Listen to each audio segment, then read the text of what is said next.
Здравейте, скъпи приятели, с вас е Лара Морано. Днес искам да обсъдим една много интересна тема. Това са много къси, много окъртени или огризани ногти, с които е много трудно да работите и много трудно да изграждате. Аз съм сигурна, че на всеки един от вас се случвало да имате затруднение как да сложите форма и форма да не може да ви се залепи за ногтчето и да не можете да почнете изграждане. Точно днес искам да поговоря за такива ногти и искам да ви покажа един трик как да започнете, как да сложите форма, за да можете да изградите и да не върнете клиента. Аз специално си изпилих моето нокътче направо до живеца. Живеца ми се вижда. Те моите ногти са по принцип много изтощени и много тежко се слага форма. Затова показвам ви трик. Как да работите точно с такива ногти. Значи, дори да работите с гел, винаги трябва да имате една кутийка с акрил. Точно в момента ще работя с акрил. Ще взема една малка топка с акрил, съвсем малка, без да слагам форма. Подготвям си нокътчето, разбира се. Слагаме праймер. Ще сложа праймер.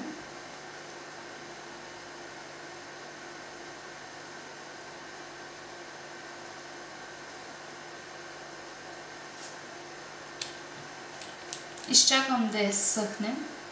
И сега, без да слагам форма, вземам една малка топка с акрил, само да си оформя лекичко ногата, за да има къде да се захване формата. Съвсем малка топка с акрил, направо я слагам на живеца. Защо не гел? Защото гел ще се отслои от живеца, докато акрил няма да се отслои. Слагам една топчица.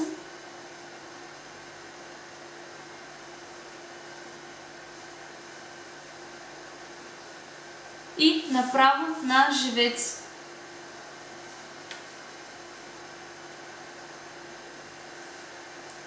Оправим си нокътно легло, малко го издължавам, за да има къде да се захване форма.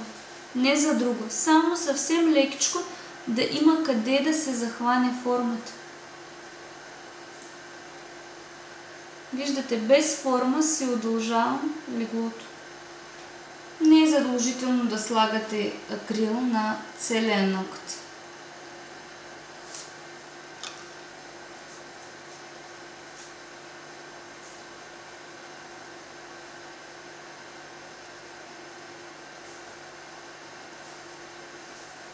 Виждате как съм си удължила нокътчето, без да съм слагала форма. Направя го като естествено, съвсем лекичко.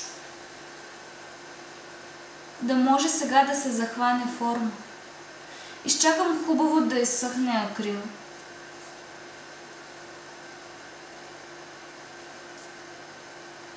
Ако имате нужда, изпилвате. Ако е станал много гърбав или има някакви неравности, можете да го изпилите. Като изсъхне акрил, разбира се. Съвсем лекичко го изпилваме, само за да му придадем хубава форма, ако има някакви неравности. И лекичко да го надраскаме отгоре, защото все пак сега ще работим с гел.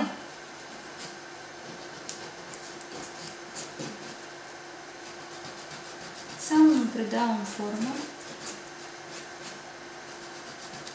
и лекичко го надраскам отгоре, за да може по-хубаво да залепне гела.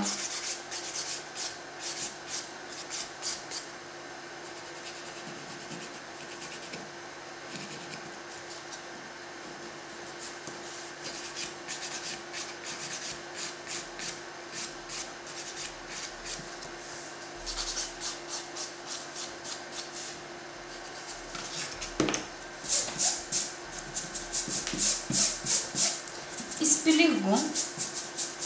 И сега вече имам основа къде да ми се захване форма. Просто си ми е като естествения нокът, но е по-дълъг. Виждате, че живеца вече не ми се вижда. И сега, от тук нататък, работим по абсолютно същото, като сме свикнали да работим. Или с гел, или можете да продължите с акрил, ако работите с акрил. Вече имате къде да захванете форма. Вземам форма. И вече имам къде да я сложа. Има къде да ми се захване. Захващам формата.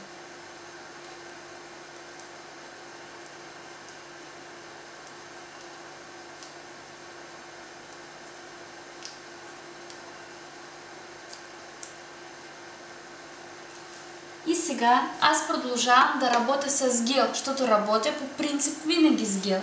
Само в такива екстрени моменти, виждате, слагам акрил. Вземам гел. И по абсолютно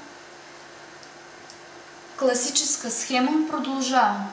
Вземам топка с гел, правя подложка. Тъничко.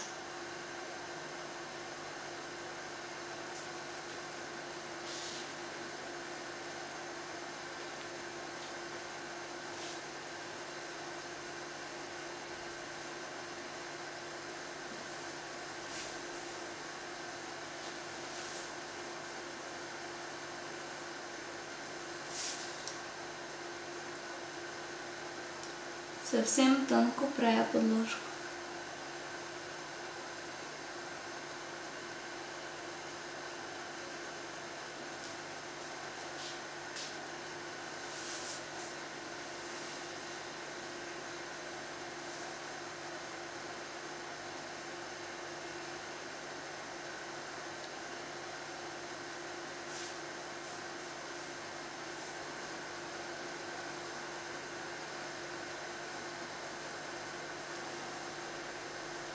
Слагам подложка да се изпече ламба. Готова ми е подложка. Махам форма. Махнах форма. И сега с камуфлажен гел удължавам нокътно легло.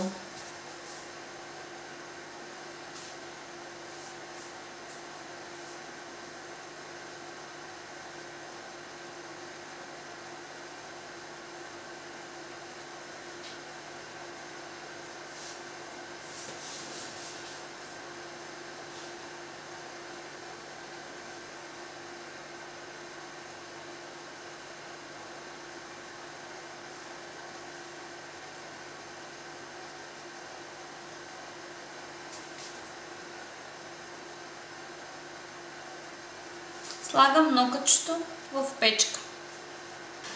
Сега вземам гелови бои. Избирам цвета, с какъвто ще работя.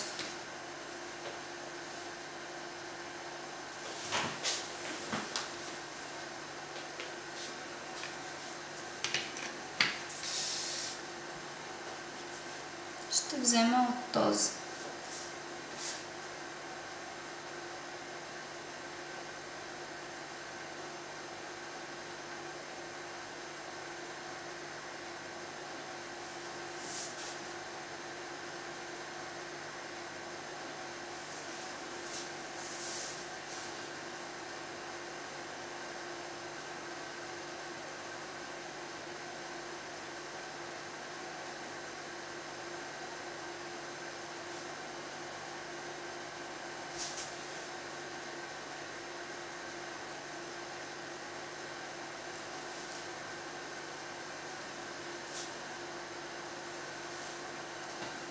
Ще сложа малко повече от гелова боя в крайчето, точно до усмивка.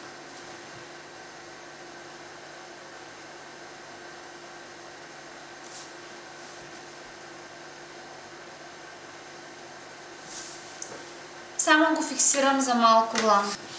Сега вземам от броката. На лепкав слой слагам съвсем към усмивка.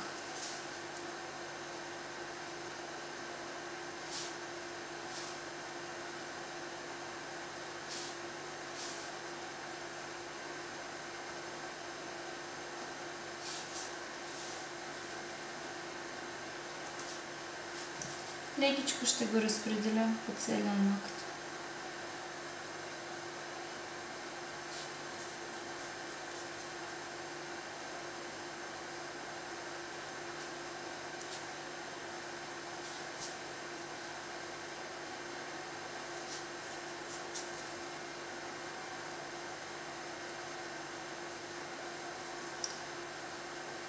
Фиксирам лампа. Сега ще взема малко от пигмент.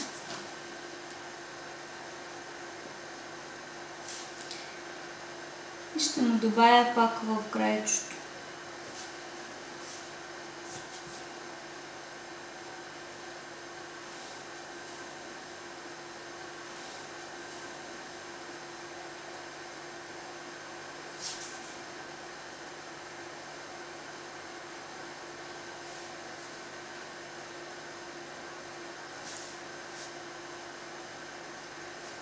Изпичам нокътчето и фиксирам пигмент в лампа. Готов ми е пигмента и сега изграждам нокът. По същия начин, като на всички останали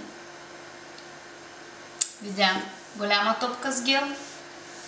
Слагам на апекса. Четката на 45 градуса. Разпределям до кутикули. Въртя само четка. Държа апекса, да не ми се разтича. Въртя четка, въртя четка. Като го оправих до кутикули, продължавам с крайчето.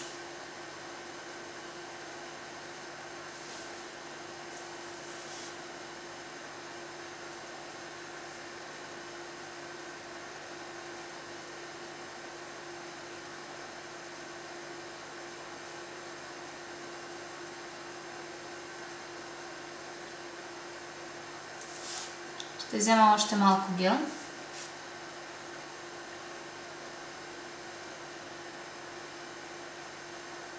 Хубаво оправяме страни.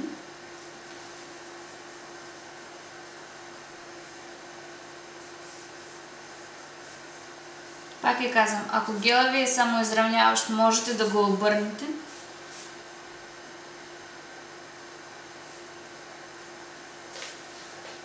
Изчаках да ми се самоизравни. Слагам нокътчето в лампа. Готов ми е нокътя. Махвам олепкав слой. И го оформям с пилата.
Минавам го с буфер пила.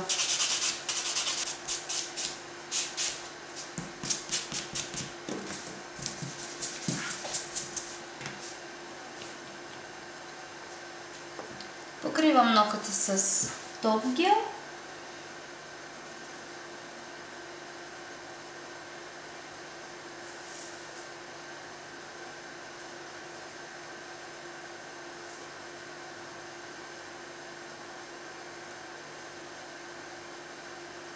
Виждате, че абсолютно не се вижда, че вътре има акрил.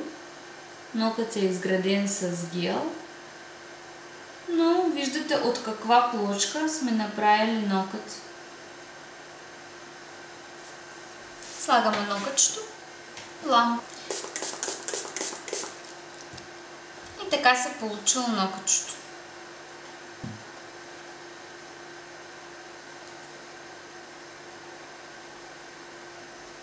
Виждате, стеснен пайп.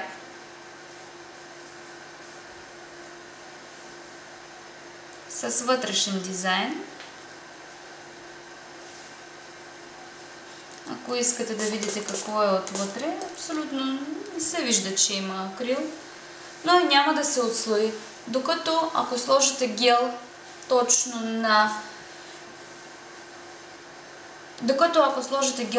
на живеца, ще ви се отслои. Ценното в това видео, което исках да покажа, е това, че като сложите акрил на живеца, той няма да се отслои и няма да стане нищо, докато при гела ще се получи проблем, ще се отлепи и няма да е здрав нокът.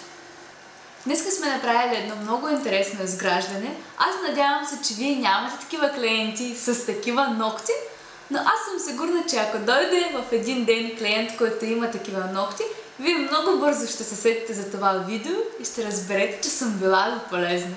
С вас беше Лара Моран. Довиждане и всичко хубаво!